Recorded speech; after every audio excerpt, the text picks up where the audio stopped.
من جديد أعزائنا المشاهدين، الطائفية أزمة تعايش أم صنيعة سياسية؟ وكان سؤالنا الشيخ حول قضية الدولة المدنية التي الكثير من يجدها حلا، لكن يبدو أن الأحزاب الإسلامية أو الإسلام السياسي يحاول أن يبتعد ويتكئ أيضا على مساندة علماء ورجال الدين إلى مفهوم الدولة المدنية باعتبارها يمكن يكون مرعب بالنسبة للكثير. يعني أنا ما أدري يعني ماذا تقصد يعني بهذا المصطلح الدولة المدنية. أنا أذكر لك مسألة مهمة. نعم. حتى لا أتهم أنا من مؤيدي هذه الدولة يعني. بس أقول شغلتين. الشغلة يعني إذا مؤيد هاي تصير تهمة؟ بعد أكثر خاف طبعا تهمة شو ولا هذا ضد الإسلام وضد الكذا. أنا أشير إلى مسألتين أستاذ. نعم. المسألة الأولى، هنالك فشل عند الإسلاميين، رضينا أم لم نرضى؟ أكو فشل. أنا اترك مسألة العراق. الأستاذ راشد الغنوشي قبل يومين، نعم. التونسي، تونس، قبل يومين في جريدة الشرق الأوسط كتب مقالة من أروع ما كتب، وهو ينتقد أنصار الشريعة عندهم البلاء. شلون هسه بسوريا لكنه يعتبره غير إسلامي هو يعني. يا أخي هو قائد. نعم. هو أفنى حياته أخي، أفنى حياته راشد الغنوشي حتى يرى ذلك الحلم أن الإسلام يحكم. شوفوا جاكم الربيع وجاكم وينكم، بدأ ينتقد أنصار الشريعة والسلفيين وإلى آخره. لماذا؟ لأنه شعر بالخطر الكبير. من الذي يشعر؟ صدق أخي صدق أن الذي يشعر بخطر الإسلاميين المتشددين هم أهل الشريعة أكثر من غيرهم، لأننا نحن الذين نصنع أو نفهم النص ونفهم مخارجه ومداخله. النص الشرعي، بالنص الشرعي أقتل نص أهل بغداد. أنا بالنص الشرعي أقتل نص شرعي بسيط، قال الله قال الرسول، أجي أخلي النص وأحكم بقتل نصف أهل بغداد. وبالنص الشرعي أحيي الناس جميعا. يعني هي مشكلتنا وين؟ مشكلتنا أننا نواجه فشل ذريع، ليس فقط في العراق وإنما في معظم الدول هنالك فشل في هذا الجانب.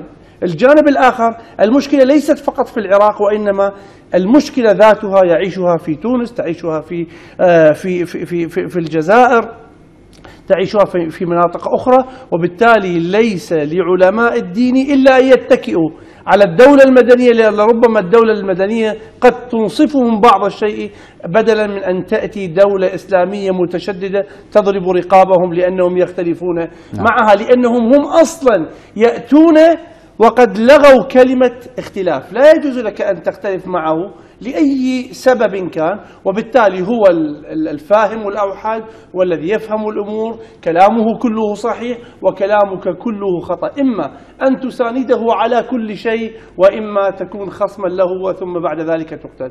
أنا أعتقد الإشكالية التي نواجهها اليوم هي إشكالية الصراحة. دائما نلقي باللائمة على علماء الدين، نلقي باللائمة على السياسيين، ونترك الجانب المجتمعي، نترك الجانب الجماهيري. الجانب الجماهيري أيضا لابد أن نتحدث معه مباشرة. يعني كم يؤثر الفكر السلفي في المجتمع السني تحديدا؟ يعني لو تحدثنا الآن عن وجود عراقيين يفخخون أنفسهم، قبل كنا نتحدث عن ناس يجون من برا.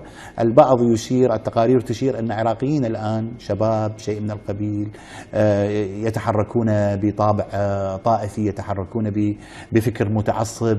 لو تتخيل لي هذا الشخص شلون يفكر ومنو دا يأثر به، هل من تأثير للفكر السلفي في هذه القضية؟ تعال فخخ نفسك وفجر نفسك. سيدي نعم، أنت تدفعنا على الصراحة إلى أن نفقد كل شيء. أنا أريد من عندك حبيبي، إحنا أمام دماء. نعم، لا بد أن نقول الأمور وأن نضع النقاط على الحروف. والله هذا المتطرف وين يتعلم؟ بالمقهى ولا يتعلم بالسينما؟ التطرف وين يتعلم؟ ولا يتعلم بالشارع؟ بالمسجد. يتعلم بالمسجد. نعم. كنا ولا زلنا نقول، خاصة بعد ما يسمى بالاحتلال، بعد الاحتلال الأمريكي كنا نقول انتبهوا إلى مساجدنا. وأنا للأمانة مو أقول المسجد السني فقط، سني شيعي أباضي، المسجد هو بيوت الله. لماذا؟ لأن لا رقابة عليها. حكم الديمقراطية والحرية والانفتاح، يصعد الخطيب يعربد على ما يريد، والقداسة وإلى آخره. صنعنا جيلا متطرفا. افتح الفيسبوك وشوف هسه انا جاي اتكلم منك من عندي ولا هو افتح تويتر وشوف، افتح الانترنت وشوف هذولي هل هم تعصب من لاجيال اخي، تعصب واحده من اسباب تصل الى حد التفخيخ. هذا المفخخ أنا من يغسل له هذا؟ اريد اصير اكثر قاسي واكثر صريح. نعم. هذا تاريخنا الاسلامي نحن كاهل سنه. لماذا عندنا في العواصم وفي المدن الكبيره مسجد الجامع يسموه؟ أتدري لماذا؟ لأن الحاكم في ذلك الوقت يمنع صلاة الجمعة في كل مكان. شنو قرية هاقدها بها 5 مساجد، وين صاير هذا؟ هذا انقلاب على حتى الفقه السني. أنا جاي أتكلم الآن بالمدرسة السنية، شنو هاي الفوضى بالخطابة؟ كل واحد يصعد، تخرج من الكلية صعد يخطب بما يريد وماذا يريد أن يقول، وكل هذا يقول والله احنا مضطهدين، احنا المهمشين، مهمشون مقصيون، واي اقصاء اي تهميش، انت تحرق الامه انت. ولذلك يا سيدي نعم. اقول لابد من عوده صحيحه. خلينا نلتفت ايها السياسيون، ايها الحكومه، شويه تركوا مشاكلكم، انتبهوا على المساجد، على بيوت الله عز وجل. هذه البيوت تسخر، لا أقول كلها، أقول البعض منها، ونتاجها ما نراه. ثق أخي، وأنا مسؤول عن كلامي أمام الله. هذا الذي يأتي ويفخخ نفسه يأتي باعتقاد ما لك علاقة ببعضهم. يقول بعض القيادات الأمنية يقول لا هو يجي مكبسل، لا ما مكبسل. نعم.